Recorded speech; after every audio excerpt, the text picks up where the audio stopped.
The Now Sexuality Conference in 1973 was Betty's really last formal connection to the feminist movement. She had left the CR group that she was in with all of the Ms. founders and Gloria Steinem and started her own consciousness raising group that became Body Sex.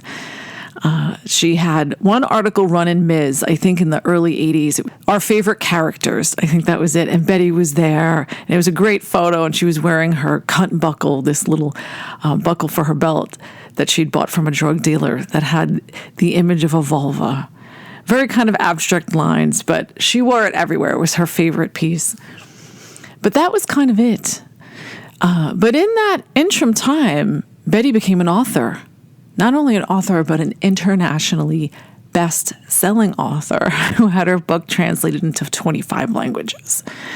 And she'd become a video producer, sex ed, that really created a category that didn't exist before. So when we got the email about the Makers Project, I think it was back at the time AOL, and this is when AOL was kind of moving and shaking. So it was AOL, and I want to say CBS, but I could have that wrong. But they were doing this interview series, and they were going to interview everyone in the second wave. And Betty was excited. I was excited. It was like formal recognition. And I remember we bumped into Gloria Steinem out to dinner. And Betty came over, and Gloria told the whole story of doing the article, and Betty was saying masturbation very loud, at the table in a coffee shop. And it was one of her favorite stories. But it was like, oh, yeah, we're doing Makers. Oh, great. Oh. It was very exciting. And I think that when you feel fringe, like Betty felt fringe, it's really nice to feel like you're coming home and you're going to be embraced by women, by your people. So they set up the interview, and we head down to Chinatown. And it was in this beautiful big warehouse, and I'm there, playing assistant. So when we get there, I had brought makeup with me, and the director's like, oh, I didn't think anyone would want to wear makeup because they're all feminists.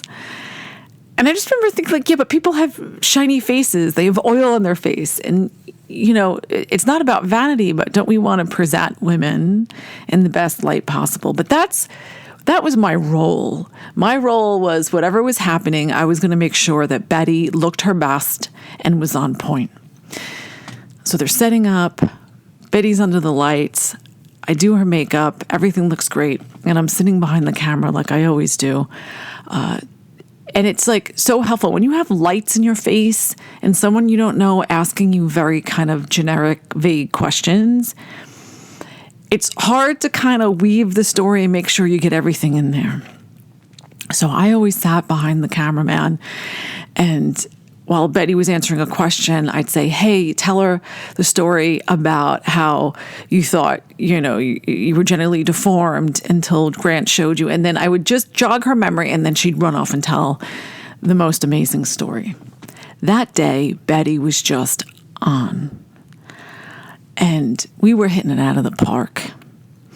And she started with her sexless marriage and how reading Betty Friedan's book, The Feminine Mystique, really made her see things and kind of opened up that door, and then how that wove together with the sexual revolution, and then women were faking orgasm, and then that wasn't right, and then she was doing consciousness raising and marching down Madison Avenue, and then that led to body sex. Also her art, and how her art, people thought she was an expert. And it created this dialogue, and people wanted to listen. And then she was sharing first person. And the art in her books just connected people to her philosophy and her methods. And it was self-love and independent orgasm. And it was just so perfect, this interview. And after we wrapped, the cameraman came over and he said, I want you to know that I've been doing this for 30 years, and I've never heard a life story like that. To which Betty said, fuck me, and gave him a big hug and said, thank you. So when we left, it was like, wow, we threw down hard, and everyone's going to love this, right? And we hear nothing. And I emailed the director a couple of times, and the first time she responded, then she stopped responding. So it's kind of like you start to get an inkling, of what may happen, because that's kind of how sorority life goes. But I still thought, let's just assume the best. So then we get an invitation to an event. They're doing a screening, just like a trailer and like a party with cocktails at a beautiful location, this hotel uptown. And we show up and the room's packed. So we hide away right in the back. We get some champagne and there's a huge screen and we're all watching. And they had interviewed a lot of different women, including like Hillary Clinton, the woman who ran in the Boston Marathon for the first time, and they tried to pull her out physically, by force. A lot of people that you would know, historical figures. And so they're cutting between their interviews. When you see the woman on screen, you see her name and then her title, right? Like what is she known for? Running the Boston Marathon, right? So we're 3 minutes into the trailer, and all of a sudden Betty's face pops up on the screen, and I grab her hand and I go, Betty, like this. And Betty gets the only joke in the whole trailer, because there's serious feminist stuff. And Betty made some crack about, I was in a sexless marriage and I was a sneaky masturbator, and I would lay in bed next to my husband, very quiet on the covers, and just have a big orgasm, right? The whole room roars.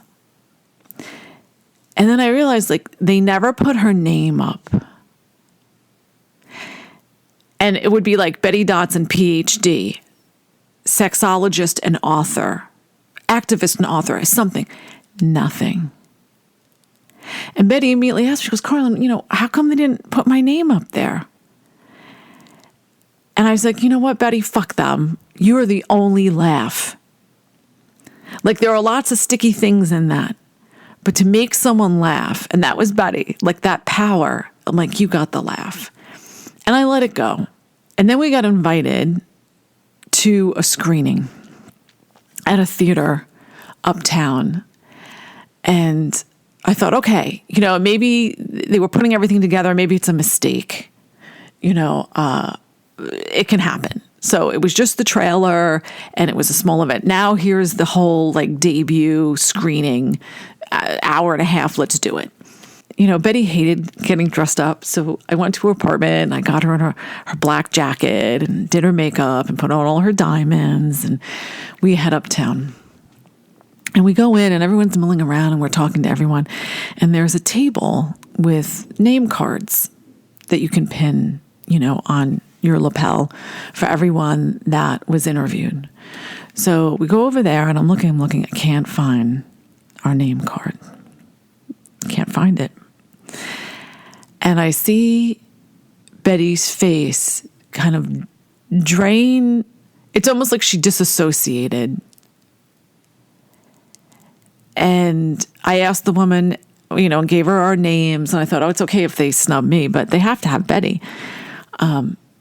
Nothing. So I was like, okay, Betty. And I just put my arm in her arm and I'm like, let's go, get a glass of champagne or something, distract her. And as we're milling around, we're talking to other women that were featured. And we're talking about our interview. They're talking about their interview. And someone said, well, what did Betty do? And I was like, she's a PhD sexologist. And I said, I think for her feminist contribution, she wrote this book. It's in sexology. It's considered the Bible, Sex for One.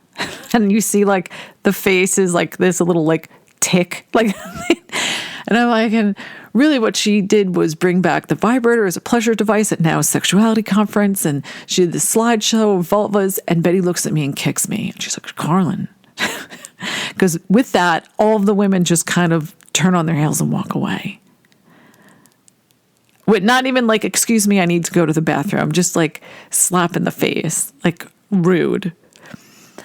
And Betty grabbed my arm. She goes, you cannot talk like that with these women. And my enthusiasm had gotten the better of me. And I apologized. And I said, I'm sorry, Betty. I just didn't understand how saying the word vibrator or sex for one would be a big deal, especially among women. Know your audience, Carlin. So we go into the theater, and they had a section in the front for everyone who had been interviewed. And I'm like, Betty, let's go down front. And Betty grabbed my arm, and she's like, please, Carlin, no. And I felt the rejection.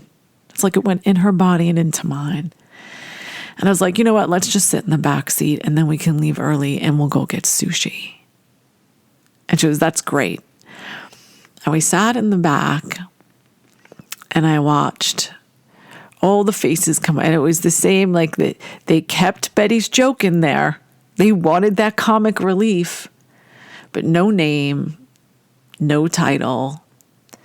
And then afterwards, everyone's milling around and everyone's, blowing smoke up the women's ass that had been interviewed.